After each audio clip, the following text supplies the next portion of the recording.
Gli eroi della rete sono quelle persone che hanno saputo prima di altri e meglio di altri interpretare il mezzo, questo mezzo che si chiama appunto rete, che si chiama internet,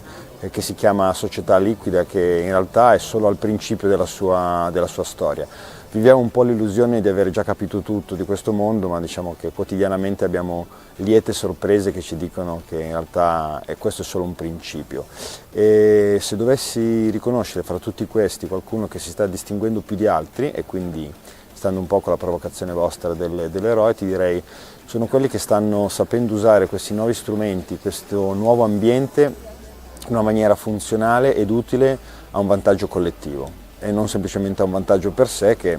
è qualcosa che qualcuno sta facendo estremamente bene, ma non l'annovererei fra gli eroi di questo nuovo contesto. Ma è la cosa più importante. La rete in quanto tale è una interconnessione certamente di persone, molto presto lo sarà anche di cose, no? Si parla di Internet of Things o addirittura di Internet of Everything.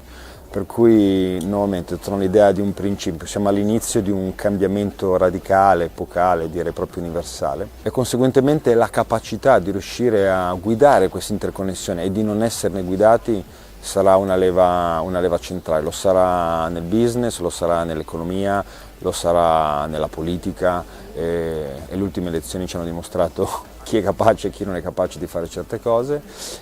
ma lo sarà soprattutto nella società. Tutti i sistemi sociali verranno stravolti da chi saprà utilizzare questo strumento al meglio, e l'unica modalità possibile è guidare l'interconnessione in una maniera orientata, per cui